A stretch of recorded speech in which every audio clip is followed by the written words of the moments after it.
बाद में शुरू करूंगा विवादों के शहर संभल से, जहां एक बार फिर नजर आया बुलडोजर एक्शन की तैयारी। और ये ठीक उसी जगह तैयारी है जहां से 13 महीने पहले हिंसा की शुरुआत हुई थी। संभल की जामा मस्जिद जहां से हिंसा की शुरुआत हुई, अब आज की तारीख में उसी के ठीक पास वाली 8 बीघा सरकारी जमीन जिस पर कब्जा किया गया था, उसकी पैमाइश करनी शुरू कर दी। वहां नामों की पूरी लिस्ट तैयार कर ली गई, किसका अवैध मकान है, किसकी अवैध दुकान है। इस कार्रवाई में कोई बाधा डालने की कोशिश करे तो ड्रोन से निगरानी की जा रही है और सरकारी जमीन को खाली कराने के लिए बुलडोजर को तैयार किया जा रहा है। ठीक 13 महीने पहले संभल सुलग उठा था। हिंदू मान्यताओं के अनुसार कल की भगवान जहां अवतार लेने वाले हैं, उसी संभल नगरी में कट्टरपंथियों का आतंक ऐसा, जिसकी तस्वीरें आज भी दहशत पैदा करती। लेकिन जैसे जैसे दंगाइयों का इलाज शुरू हुआ, वैसे वैसे संभल की तस्वीर बदली और अब 1 साल बाद संभल में हिंसा की कहानी जहां से शुरू हुई, फिर वहीं पहुंच गई।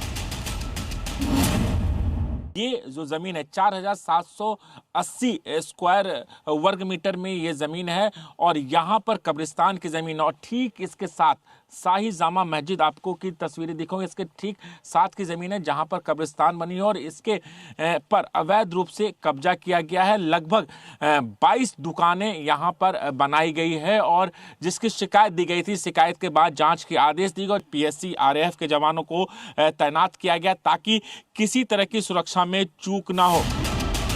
संभल में जामा मस्जिद के ठीक पास जिस जमीन पर कब्जा किया हुआ था भाईजान ने, अब उस जमीन को कब्जा मुक्त कराने का प्लान तैयार है।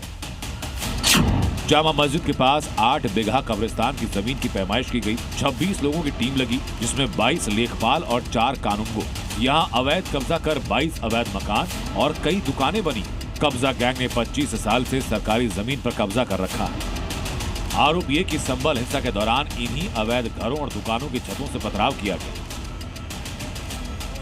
जो विवादित स्थल के बिल्कुल सटा हुआ है वो 32/2 घाटा संख्या है और कुल 4780 वर्ग मीटर के अंदर है और इसी के पैमाइश आज की गई है और उस जगह पे 100% कब्रिस्तान ही है और कुल 22 जो मकानों को और दुकानों को चिन्हित किया गया है जिनके कब्जे पाए गए। हालांकि भाईजान है कि अभी भी सरकारी जमीन पर अपना हक बता रहे हैं। 55 या 58 साल की उम्र है, 58 के करीब, 55 साल की। बहरहाल मैंने तो ये कब्रिस्तान ही देखा, कब्रिस्तान मैंने अपने बाप दादा से भी सुना कब्रिस्तान। लेकिन ये जितनी भी जमीन है हम एक बचपन से देखते आ रहे हैं और जो कोई सारी कब्रिस्तान की जगह है, ये मस्जिद की जगह है, ये सब पुरानी जगह है, इसमें हमें इतनी नॉलेज नहीं। सरकारी जगह होगा तो हम कह नहीं सकते, ये तो कब्रिस्तान ही है। 500 साल से हमारे बुजुर्ग बताते चले आ रहे हैं पहले से। लेकिन संभल की कहानी और तस्वीर दोनों बदल चुकी है। अब यहाँ कानून का राज है। हर दंगाई पर नजर रखने के लिए सत्यव्रत थाना भी है, उसी इलाके में जहाँ दंगाई सबसे ज्यादा एक्टिव है। संभल में सरकारी जमीन की पैमाइश शुरू हुई तो योगी फोर्स पूरी तैयारी के साथ पहुंची। 8 थानों की police force, rapid action force और पीएसी के 500 जवानों ने पूरे इलाके को छान लिया। इस दौरान ड्रोन से निगरानी की गई। सत्यव्रत थाने से दूरबीन भी एक्टिव थी। यहाँ पर किस तरह से सुरक्षा का इंतजाम किया गया, आप देखिए सत्यव्रत पुलिस चौकी के ऊपर यहाँ पर दूरबीन के जरिए भी निगरानी रखी जा रही है। कैमरामैन राहुल से कहूँगा कि वो तस्वीरें दिखाइए। तस्वीर काफ़ी महत्वपूर्ण हो जाती है क्योंकि जिस तरीके से 24 नवंबर 2024 को हिंसा हुई थी, अचानक लोग यहाँ पर पहुँचे थे, छतों से पथराव कर रहे थे। उसके बाद पुलिस किसी तरह की कोताही नहीं बरतना चाहती है।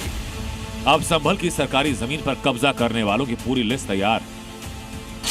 योगी का इशारा मिला नहीं कि बुलडोजर कार्रवाई भी हो सकती है। संभल से राजू राज के साथ ब्यूरो रिपोर्ट, जी मीडिया।